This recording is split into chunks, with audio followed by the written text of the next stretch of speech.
पहली बात तो संगत ने ये विचार करना चाहिए कि जब तक हमारे गुरुदेव जेल में हैं तब तक हमारे को इन फर्जी आश्रमों से कोई मतलब ही नहीं होना चाहिए। यहां तक कि बरवाला आश्रम से भी हमारे को कोई मतलब नहीं होना चाहिए। हमारे लिए मिट्टी है, मिट्टी। बरवाला आश्रम हमारे लिए मिट्टी है, इससे बढ़कर कुछ नहीं है, क्योंकि वहां हमारे परमपिता परमेश्वर अब नहीं है। अपन आत्माओं, जैसे इस दास से मंत्र आप जी को बरवाला के पुराने आश्रम में मिला है, तो उसके लिए वो पुराना आश्रम अमरनाथ है, जहां वो मंत्र मिला आपको। अब उस बरवाला आश्रम में माथा टेकने तो नहीं, उस मंत्र के जाप करने से आपका मोक्ष होगा। और वो मंत्र आपको ये दास कहीं भी मिल जावे, जैसे घर घर जाया करते थे हम, वो घर में मंत्र देते थे, तो उनके लिए वो स्थान है, वो अमरनाथ, जहां ये मंत्र मिला था। उस अमरनाथ उस अमर मंत्र के मिलने वाले स्थान से मोक्ष नहीं, चाहे माथा टेको चाहे ना टेको, माथा टेको या ना टेको, उस मंत्र के जाप से, मंत्र के मर्यादा में रहते हुए साधना करने से आपका मोक्ष होगा। जैसे पहले हम, ये कितनी गहरी बात है। अब अगर किसी भगत भाई बहन को फर्जी तरीके से अगर ऑनलाइन नाम दीक्षा मिली है, मध्य प्रदेश में लॉकडाउन के समय अगर किसी भगत भाई बहन को ऑनलाइन नाम दीक्षा मिली है मोबाइल पे, तो कहां ली उसने? अपने घर से ली ना।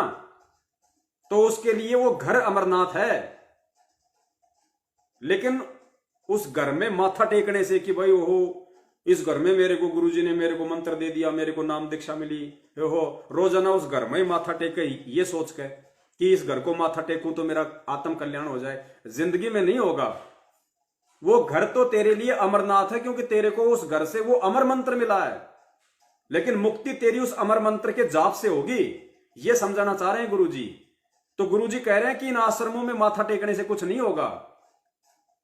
जब तक गुरुजी जिस आश्रम में है उस आश्रम में आप जाओ, अगर आपका गुरु वहां है तो उस आश्रम में अपने गुरु को माथा टेकने से वो दंडवत का लाभ मिलेगा।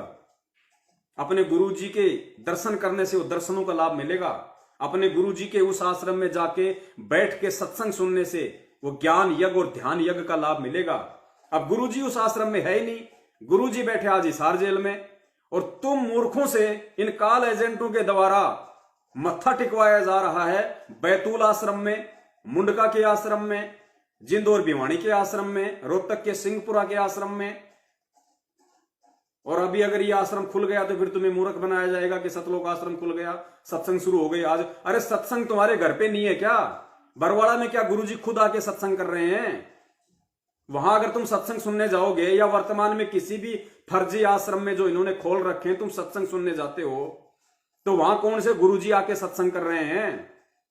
वहां भी तो ऐसे ही वो टीवी में लगा दिया जाता है। तो तुम्हारे घर पे भी तो है वो सत्संग, तुम्हारे घर पे भी तो है, तुम्हारे मोबाइल में भी तो है, तुम्हारे टीवी में भी तो तुम वो सत्संग सुन सकते हो, जब तक गुरुजी नहीं है।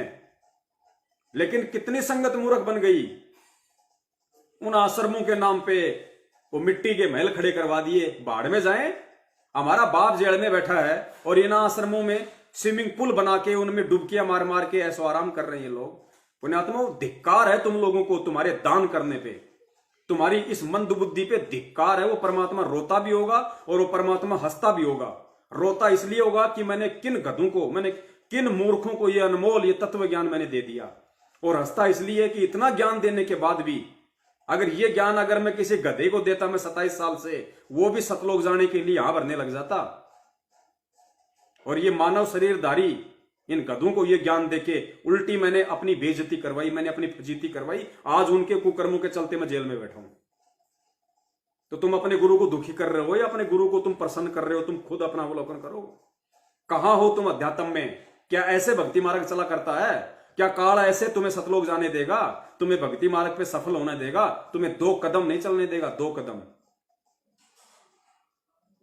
अगर ऐसे ही मूर्ख बनते रहे तो इन आश्रमों के नाम पे, इन गुरुजी के परिवार वालों के नाम पे, भैया ये मिथ्या भ्रमणा तुमने तोड़नी पड़ेगी। चाहे आज तोड़ दो, चाहे कल तोड़ दो, चाहे अगले जन्म में तोड़ दो। कोई गुरुजी का परिवार वाला नहीं है, कोई स्टेट कोऑर्डिनेटर नहीं, कोई कोऑर्डिनेटर नहीं, कोई नामदान संचालक नहीं।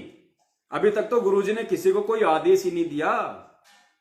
जब परमेश्वर शरीर छोड़ के जाएंगे तब पूरी व्यवस्था करके जाएंगे।